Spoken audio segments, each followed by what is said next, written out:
Vamos a hablar ahora, como todos los sábados, un poquito de economía con algún especialista. En este caso es Federico Machado Buzani, que es economista del Open, para, bueno, conocer un poco cuál es la realidad, la situación de las reservas, el tipo de cambio, la devaluación pendiente, si es que existe una devaluación pendiente, la caída del consumo, la caída de la recaudación, los últimos datos del mes de julio. Vamos a dejar que Federico nos explique todo esto. Federico Machado Buzani, Néstor Zula, ¿cómo estás? ¿Qué tal, Néstor? Buenos días, ¿cómo estás vos? Bien, muy bien, muy bien. Bueno, Federico, todas las variables parecen estar para atrás, ¿no? Las reservas son prácticamente negativas, el consumo cae, el empleo cae, todas las cifras parecen ser alarmantes, o por lo menos tocar una alarma o dar una advertencia, pero sin embargo el rumbo no se modifica en absolutamente nada. Es decir, ¿dónde estamos parados? ¿Cómo están hoy los parámetros principales de la macroeconomía? Después te llevo a hablar un poco de la micro. Bueno, te corrijo una cosa, las reservas no son Sí. prácticamente negativas, sino que son muy negativas, ¿no? Muy negativas, Muy según lo que negativas. uno Perfecto. contabilice, entre 3.000 a 6.000 millones negativas, ¿no? Recordemos que Sí, cuando arrancó el gobierno de Javier Milei tenía alrededor de 10.000 millones negativas, pero siempre fue una bandera, si se quiere, del programa económico recomponer las reservas y bueno, luego de haber aumentado hasta casi llegar a cero, ahora nuevamente, ¿no? Nos encontramos en terreno negativo y además sí, con anuncios en el último tiempo que apuntan a perder todavía más reservas, ¿no? Porque se han facilitado pagos de claro, importaciones, porque se ha planteado intervenir en la brecha cambiaria, distintas cuestiones. claro. Así que yo creo que esa es incluso la variable más preocupante del programa económico, porque bueno, con reservas negativas es mucho más riesgoso la situación de salir del cepo, y creo yo que sin Sí. salir del cepo es muy difícil pensar en un programa de crecimiento sostenible de acá hacia el futuro, que creo que es lo que más Pero necesita el gobierno de Milei sí, para consolidarse. te interrumpo. Digo, en reservas negativas y salida del cepo. Está íntimamente vinculado, ¿no es cierto? Es imposible salir del cepo con reservas negativas. Bueno, no es imposible, en realidad, no es imposible, y yo A ver. cada vez veo un escenario en el cual el gobierno se vea obligado a hacerlo, pero Mm, sí es muy inconveniente, ¿no? Porque es muy riesgoso. Es decir, en una situación de reservas negativas, uno saliendo del cepo corre el riesgo de que el tipo de cambio oficial se espiralice al infinito, ¿no? Y entres en una situación de hiperinflación. ¿Qué podría frenar sí, esta situación si uno no tiene reservas? Únicamente el lado de los sí, pesos, ¿no? Por eso creo que el gobierno de Milei plantea esta estrategia de emisión cero y de intentar restringir la cantidad de pesos de la economía, pero eso también tiene su costo, que es alargar y profundizar cada vez más la recesión que venimos viviendo durante todo el año, y sí. que los primeros brotes verdes que se empezaron a ver en mayo o en junio desaparezcan por esta situación de política monetaria tan recesiva, ¿no? Ahora, salir del cepo no significa liberar el tipo de cambio, significa que todos podemos ir a comprar lo que tengamos ganas de comprar o podamos en dólares, de dólares. Eh, pero significa que se puede salir del cepo con el tipo de cambio controlado, aunque sea un solo tipo de cambio unificado.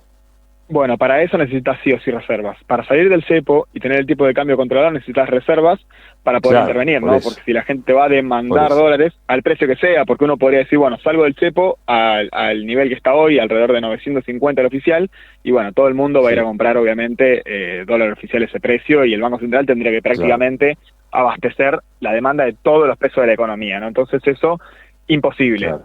Si dijeran, bueno, salimos del cepo a 1.300, que es el valor Sí, del dólar paralelo, uno dice, bueno, quizá con menos reservas uno lo podría hacer, y salir del cepo con el dólar flotando, es decir, al precio que el mercado determine. El Banco Central no vende sí, dólares, simplemente deja que la oferta y la demanda pongan un precio. Entonces, bueno, ahí no sí. necesitas reservas, pero corres, como te dije, el riesgo de que ese precio sea quizá mucho más alto de lo que podría haber sido en una situación donde el Banco Central esté más fuerte.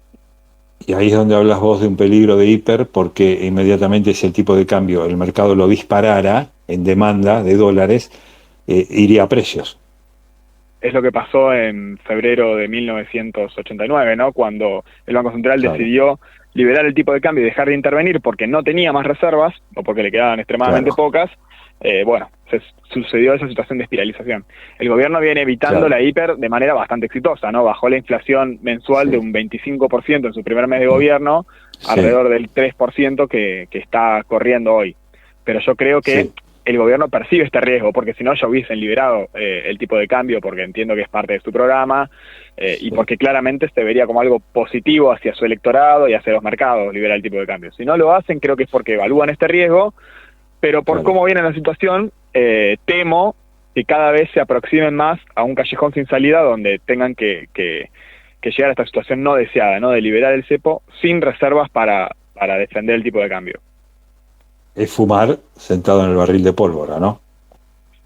Y bueno, muy complicado, ¿no? Muy complicado, y creo que mientras más adelante, más tarden en hacerlo, se complica todavía más, porque si se da esa situación y hay una devaluación muy grande, vamos a tener otra caída del poder adquisitivo, otra caída del consumo, otro ciclo de cierre de las pymes, y la economía tarda en recuperarse. Entonces, ¿cómo se sostiene políticamente el gobierno hasta las elecciones legislativas? ¿Cómo hace esa presentación de elecciones legislativas? ¿Cómo logra que lleguen inversiones, capital, etcétera, en una situación tan dramática, ¿no? Es difícil. Ahora, ¿qué pasa? Por ejemplo, habría que tomar la cantidad de plazos fijos que hay, no sé si la cifra está estipulada o no, o hay un más o menos de los pesos en plazo fijo, y hacer el cálculo que si la mitad decide desarmar el plazo fijo e ir a comprar dólares, eso ya es una corrida. Sí, por supuesto. Los depósitos privados en pesos son alrededor de 75 billones. Billones. ¿No? Depósitos privados en general, no solamente plazo fijo, también hay mucho en cuenta corriente, que incluso sería, ¿no?, como tendría más velocidad para correr contra el dólar. También hay depósitos en dólares, ¿no? La relación entre depósitos privados en pesos y depósitos privados en dólares, si uno mide los depósitos en dólares al tipo de cambio paralelo, está más o menos normal, pero si la mide al tipo de cambio oficial, son muchísimos los depósitos en pesos, y yo creo que en esa situación habría una corrida. Por eso uno dice, bueno, si quieren evitar a toda costa una devaluación, es muy difícil, faltan dólares, ¿no? Faltan dólares en el sector privado, o faltan dólares que los ponga el Banco Central. Al menos 7.500 millones de dólares es el cálculo que hacíamos en nuestro observatorio. Así que uno dice, bueno, sin devaluación no parece posible salir del cepo, y tampoco se ve demasiado claro que los organismos internacionales, el FMI, etcétera, vayan a hacer un aporte significativo en el corto plazo, ¿no? Se hablaron por lo menos no hay nada en la agenda de ellos. Por lo menos no hay nada en la agenda de ellos. No pareciera. Las señales que ha dado el FMI, en todo caso, son como abrir una etapa de discusión, pensar en un programa paulatino, ¿no? Que se vayan cumpliendo ciertas metas y ahí ir dando desembolsos. Vemos con poca probabilidad que, por ejemplo, el lunes no anuncie el FMI, vamos a darle 10.000 millones de dólares a la Argentina. Yo te diría que un escenario así está prácticamente descartado. Sí. Ahora, también yo escuché que hay alrededor de 13.000 millones de dólares de cosecha no liquidada, que está esperando otro tipo de cambio. ¿Esto es real? En realidad, más o menos, porque si uno compara, los productores van liquidando la cosecha a medida que va avanzando el año, ¿no? Por su ciclo de negocios. Nunca los productores liquidan el 100% de la cosecha el 1 de mayo, ¿no? Eso no existe. Si uno compara el porcentaje de liquidación de esta cosecha comparado con años anteriores, está más o menos en el promedio. Nosotros no vemos que los productores estén reteniendo cosecha más de lo normal. Y creemos que no lo hacen, no por el tipo de cambio, sino porque como hay una tendencia a la baja de los precios internacionales, entonces tampoco conviene tanto, ¿viste? Esperar, guardar la cosecha, porque por ahí tenés un mejor tipo de cambio, pero tenés peores precios internacionales. Claro. Entonces, eso vemos que también ha sido un factor que ha jugado, y por eso la liquidación del sector agro se encuentra bastante en línea con el promedio de años anteriores. Ahora, ¿no pagó la Argentina un compromiso con el fondo, una cuota que tenía de 700 millones? ¿La postergó? ¿Eso no es entrar en default? ¿Hay un permiso de postergación, de pago? Los intereses se pagaron. Lo que se hace habitualmente es que se posponen hasta el último día del mes, por eso se pagaron el 31 de julio. Se pagó hasta el día en Argentina con sus compromisos. Sí. Ah, bien. Bueno, ¿cómo está la micro? ¿Cómo está el nivel de consumo? ¿Cómo está la pérdida de puestos de trabajo, de empleo? ¿Cómo está el nivel de precios? ¿Qué se ve de la microeconomía, de la diaria?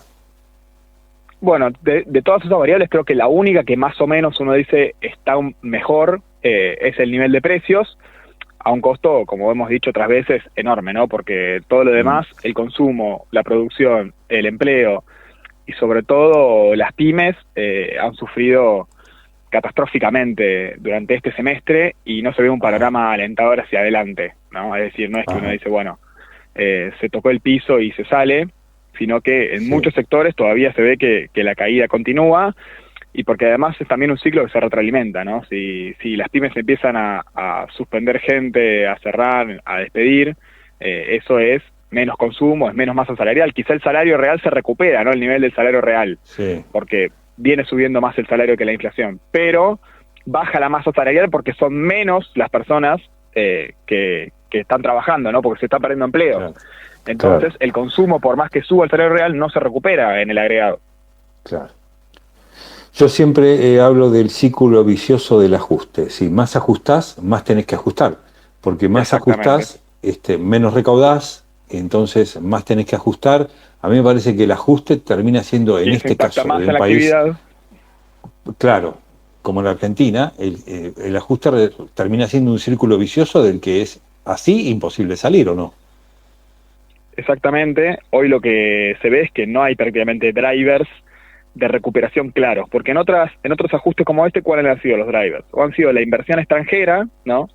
Ya sea, aunque no sea productiva, por lo menos la inversión en cartera, ¿no? Capitales que vienen de afuera a hacer carry trade a la Argentina. Eso pasó, por ejemplo, en el 2016 con Macri, y eso generó una recuperación que fue a corto plazo, y después tuvimos una crisis cambiaria y todo lo que ya sabemos que pasó con Macri. Pero ese era un driver de la recuperación. Hoy en día eso no está, porque seguimos con el cepo, ¿no? Entonces eso ya es diferente.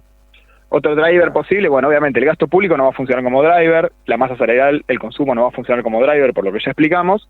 Otro driver posible podría ser el crédito, ¿no? Que se ha visto que empezó a recuperar un poco el crédito a partir de lo que fue eliminar los pasivos remunerados, pero como también el gobierno plantea esta idea de la tasa de interés positiva, ese driver del crédito privado va a verse perjudicado, ¿no? Porque si la tasa de interés queda por arriba de la inflación, ya empieza a ser más difícil pensar en sacar crédito, y más en una situación en la cual, ¿por qué vas a invertir en ampliar tu capacidad instalada si todavía tenés capacidad instalada ociosa, ¿no?